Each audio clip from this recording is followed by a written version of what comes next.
Bom dia, Dom Dinis. A Rádio Escola tem então o prazer de estar aqui no estúdio com um convidado muito especial, o Dr. Ricardo Jorge Diniz Oliveira, um especialista em ciências forenses, nomeadamente na área de toxicologia forense.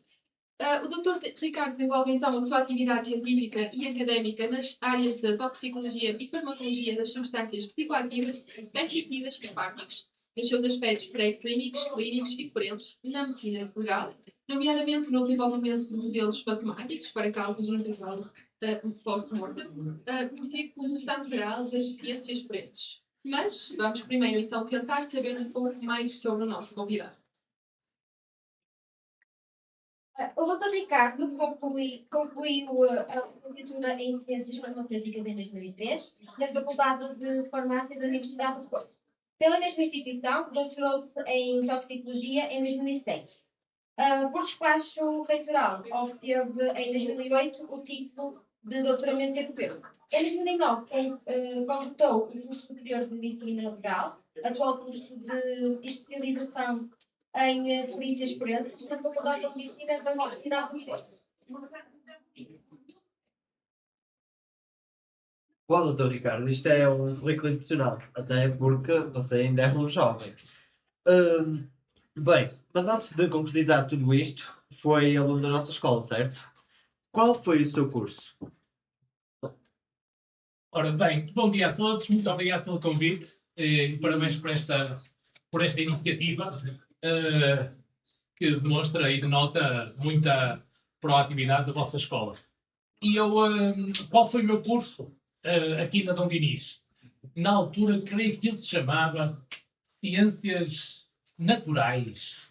Não sei se aquilo se chamava assim, mas eu segui o ramo das Ciências da Vida e da Saúde, que é, no fundo, é a área científica que agrupava aquela área de conhecimento, porque eu gostava muito de Química e gostava de Biologia. E tive a sorte, nessa altura, de ter aqueles que foram professores essenciais, fundamentais, que ainda hoje dos quais sou amigo, foram os professores de Química e de Biologia, que me ensinaram muito e fizeram os meus alicerces para que eu depois pudesse entrar na faculdade. Portanto, eu fiz Ciências da Natureza, era assim qualquer coisa assim chamada. Não sei, vocês saberão agora como é que ele se chama. Pois agora chamam-se Ciências e Tecnologias. Não tinha a palavra tecnologia. Havia uma outra disciplina que considerei, e ainda hoje digo aos meus estudantes na universidade, que foi a maior perda em termos formativos dos estudantes que hoje acedem à faculdade, que era uma disciplina chamada Técnicas Laboratoriais de Química e outra Técnicas Laboratoriais de Biologia. Eram disciplinas fundamentais que me ensinavam a falar. A Química ensinava-se muito a nomenclatura, como é que se dava aos químicos em profundidade, e aquilo foi estruturado. Essas duas disciplinas que também tive, onde a Química e a Biologia era aquilo que era o forte da minha área de trabalho. E gostou de frequentar a Dom Dinis? Amei. Amei a Dom Dinis. Pessoas muito boas, pessoas espetaculares, mesmo de verdade. Eu vinha de uma escola privada, eu fiz até aos 15 anos, estudei no Colégio Santa Teresa de Jesus, e depois quer dizer, nós lá tínhamos apenas duas turmas. O que quer dizer que eu fiz desde os 3 anos até aos 15, sempre com os mesmos colegas. E isso era para mim uma perda muito grande, agora todos nos partilharmos, porque havia gente de Passos Ferreira, Trofa, Porto, não, o que é que fosse. Eu só tinha aqueles amigos, mas aqueles amigos eram fundamentais na minha personalidade. E quando passámos para a Dom Dinis, o meu receio, como muitos de nós frequentavam aquela turma, era perdermos essas amizades. Mas não, felizmente, praticamente em bloco, continuamos na Dom Dinis, uma turma autónoma, salvo erro, o 10º C, do qual fui diretor de turma, não sei se assim se chama, ou delegado de turma, e portanto continuei com o núcleo duro de amigos que me acompanhavam desde os 3 anos, e isso foi fundamental para que eu gostasse de Dom Dinis. Já para me dizer uma coisa que é importante, que eu já disse isso por acaso no ano passado, e vou dizê-lo agora aqui na sequência dessa pergunta. Eu vi nascer a Dom Dinis, porque eu morava nestas casas que estão aqui por aqui acima, neste bairro da Misericórdia, antigamente assim chamado, e as traseiras da minha casa era um pinhal, um descampado. E eu vi nascer a Dom Dinis, cada pedra sobre pedra. Eu brincava aqui no meio com os meus amigos, jogava futebol, às escondidas, nos terrenos da Dom Dinis. E nessa altura já sabia o que queria perseguir, o que queria ser quando fosse grande. Eu estou a brincar. Quando fosse grande. E eu sei agora o que é que eu queria, porquê? Porque nós criamos estas coisas, as tecnologias têm as suas vantagens. E houve uma amiga minha dessa turma do colégio, depois continuou para o Diniz, que resolveu criar um grupo no WhatsApp chamado, porque ela é agora enóloga, e chamou-lhe ao grupo Reserva de 79, que eu nasci em 79. E esse grupo nasceu todo em 79. E era habitual produzir-se anuários. E então, agora começaram a partilhar fotografias dos anuários quando uma pessoa tinha 4 anos, 5 anos, o que é que queria ser quando fosse grande. E eu, curiosamente, isto foi há coisa de 15 dias, eu sempre soube o que queria ser. Queria ser cientista, mas não sabia muito bem o que isso era.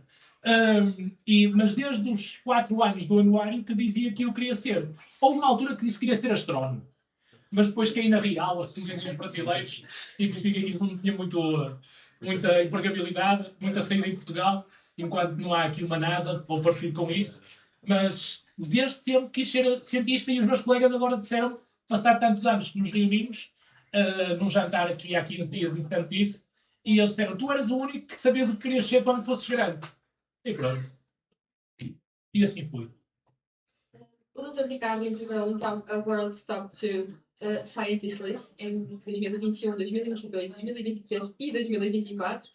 Então, um ranking de cientistas mais citados mundialmente. Como se sente por este feito?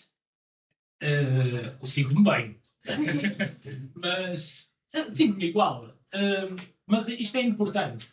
É importante porquê? Porque uma pessoa depois trabalha para... Aquilo que eu mais encontrei de útil nesta área de conhecimento é a própria produção de conhecimento. Isso dá um prazer imenso. Quem gosta de estudar por desporto, percebe que o conhecimento é um ativo.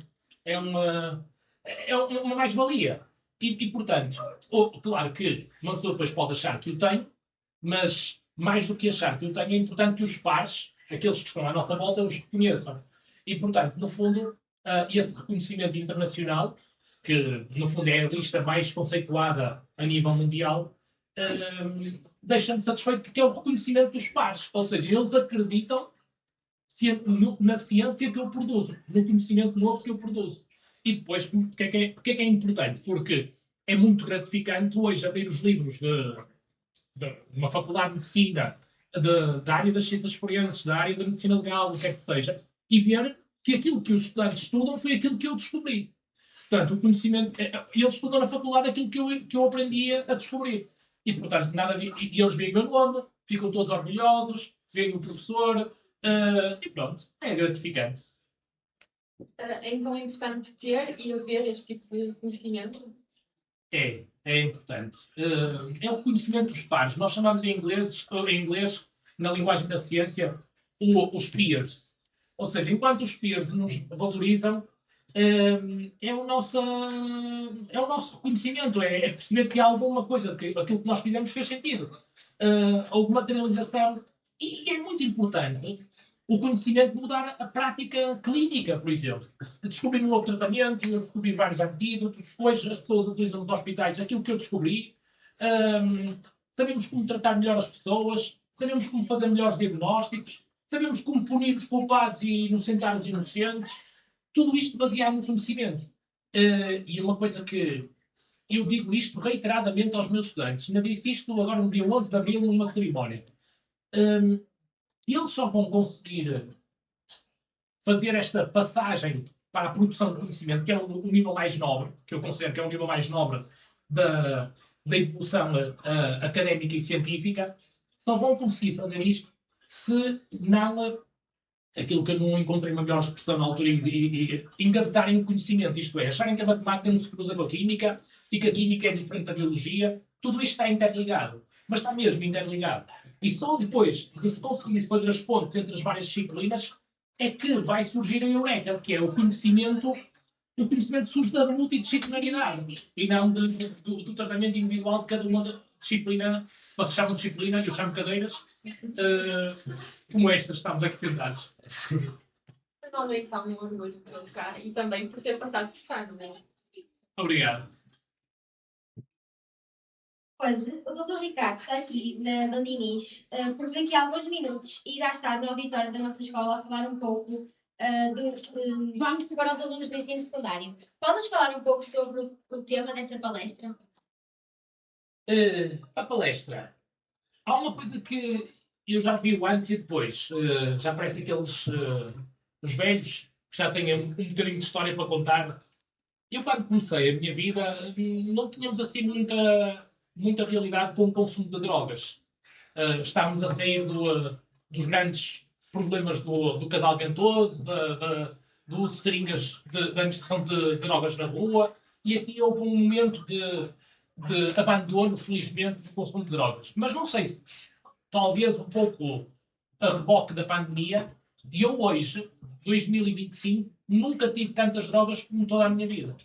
Ou seja, portanto, aquilo que eu venho falar é um pouco a dissuasão do uso das drogas, dos malefícios, dos perigos que temos que enfrentar, das consequências negativas que isto tem nas pessoas, como fazer o diagnóstico, como olhar para os olhos de alguém e saber o que é que eles consomem. E hoje é muito mais difícil do que era quando eu comecei. Quando eu comecei tínhamos 4, 5, 6 drogas disponíveis no mercado e eu hoje tenho 7 novas por dia. Ou seja, a dificuldade com que eu hoje luto não contra pessoas incapazes tecnicamente, eu luto contra pessoas tão ou melhores que eu. Do outro lado, estão traficantes cheios de skills, cheios de qualificações, com doutorados, com domínios da química, da biologia, com conhecimentos da matemática, bem de tudo, da física. Eles dominam todas as áreas de conhecimento. Portanto, eu estou ao mesmo nível ou igual que eles. E o que traz para nós uma dificuldade acrescida, que é eu hoje não luto contra 4 ou 5 ou 6 drogas, luto a 7 por dia. É um outro rechoso. Bom, esta foi a nossa pequena entrevista com o Dr. Ricardo Diniz Oliveira. Muito obrigado pelo seu tempo. Obrigado eu, por me convidarem à minha escola. Por hoje é tudo. Eu sou a Carolina. Eu sou a Mara. E eu sou o David Amaro. Um beijo e até à próxima.